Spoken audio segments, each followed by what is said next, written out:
spray bar on the 8-inch Highbanker.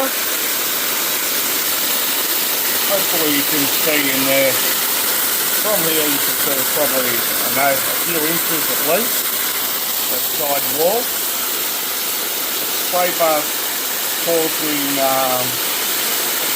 boiling action to happen in that hopper, which should wash the gravels really, really well. And you got to remember, your Highbanker hopper is there just to wash the gravels. It's not like many people imagine, wash the gravels and then let them come down and drop out the end. You've always got to scrape your Highbanker. It's not a trommel. It's pretty much washing the gravels. Now on this Highbanker itself, I have like a screen. I'll turn this off and I'll show you properly. I'll probably do that.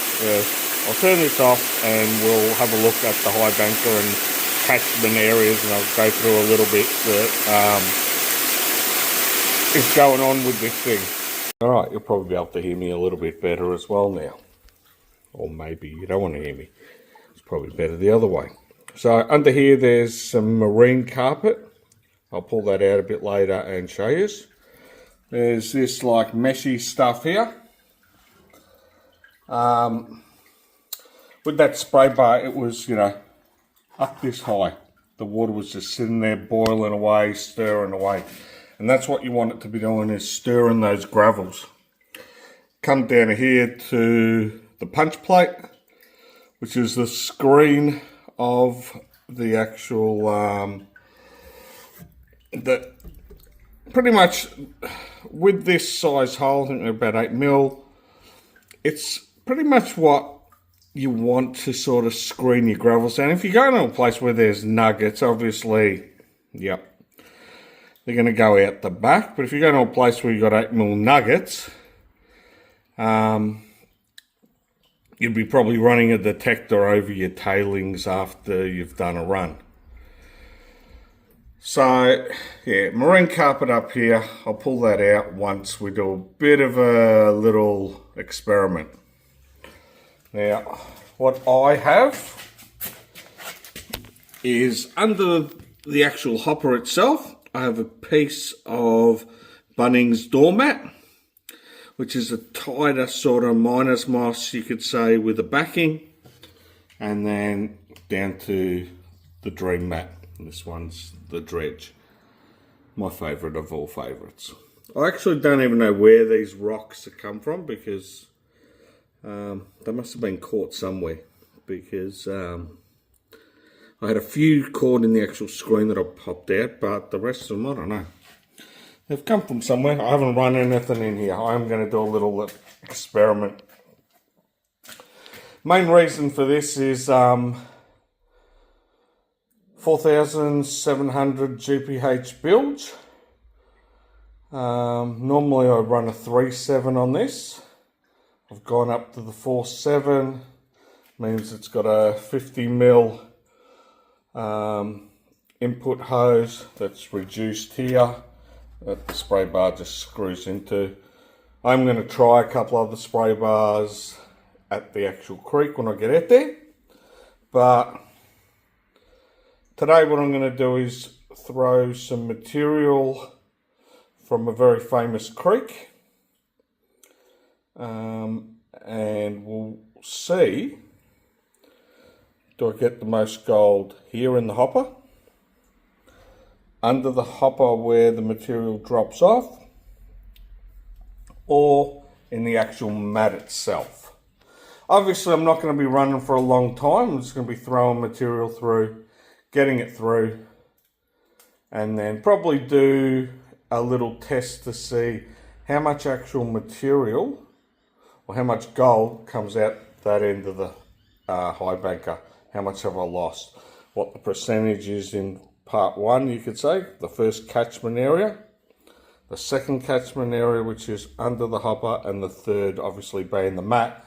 Fourth is the gold that may get returned to the gold gods. So let's see what happens.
Alright, I thought I'd start the filming at this screen.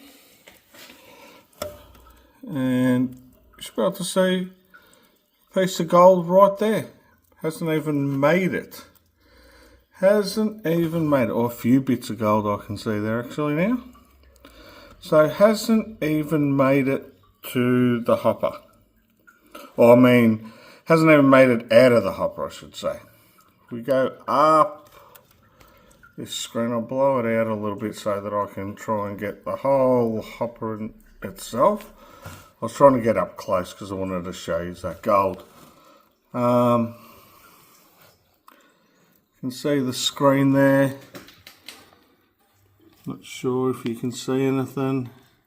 I'll just go over this spray bar because above this spray bar I'm definitely seeing some gold. Definitely should be able to see some gold there now.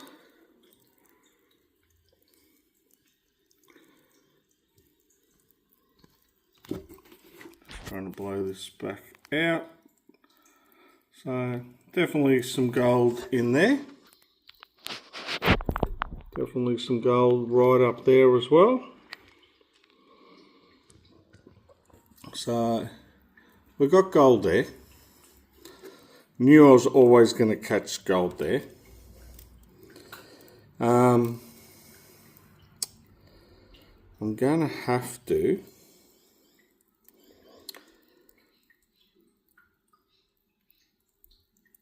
clean this section out before I flip this hopper up. And I've got a few pans ready, so I'm going to clean that section out there. Then I'll flip the hopper up and we'll have a look what's under there, because I don't think we're going to be able to see too well through these holes to be able to actually see if there's any gold in that mat, the mat that's under there. I don't think even if I put it this way, we might get under there a little bit. Definitely some gold up there as well.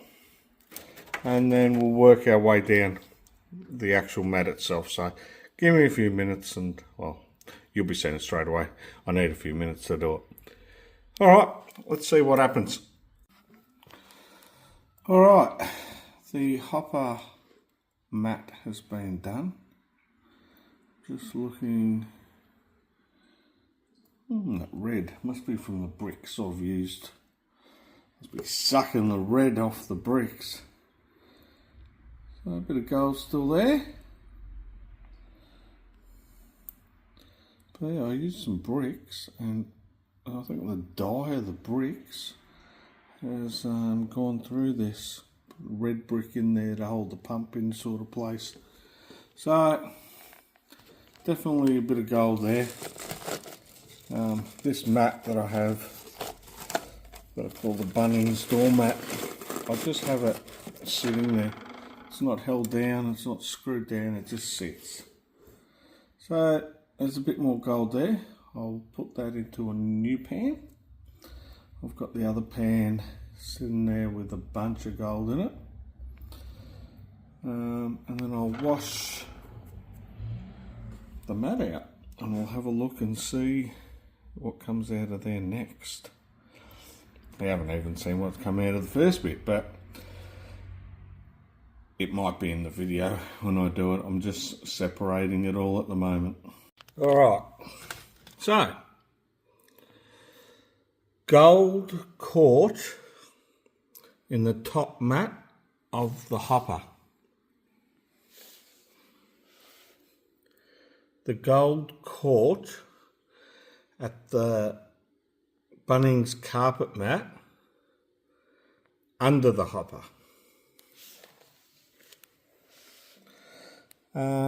This is the gold that was trapped in between the Bunnings mat and the actual clamp.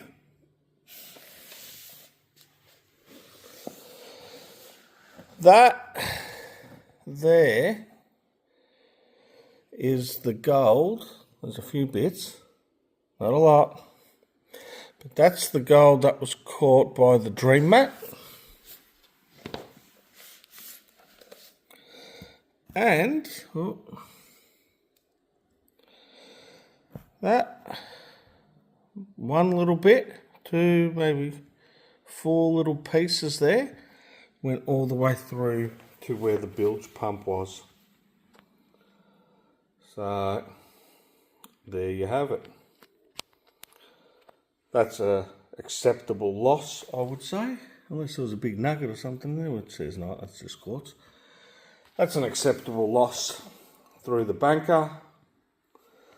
Surprised how much to nothing was caught in the actual mat. A few little bits between the mat and the clamp at the top. Decent amount there. Majority there. So, Buckley's to none. Pretty much Buckley's to none there. So, really no need for the mat at all. The clamp, I suppose, a tiny, tiny little bit. But it was still getting captured in that area where the Bunnings mat is. So at the end of the day, I would consider just running a hopper with a mat in it. That's like I said. I suppose I would actually, if I could just cut my Highbanker down to a hopper and another little mat just under the hopper with some type of lift there to hold a little pool of water. There's really no need. No need to run the rest of the Highbanker. Wonder if anyone's made a little tiny Highbanker with just a very, very short sluice underneath it. Because really, for this little run, it's good. If we're running clay and clay balls picking shit up and, you know, maybe a different story. Maybe if we're running for 3, 4, 5 hours or even a couple of hours shoveling dirt through, maybe we'll get more migrating down here. But for that short little run,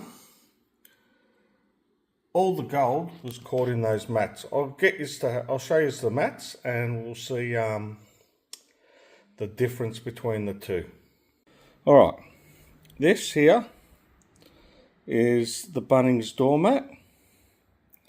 Should be able to see it's pretty tightly woven.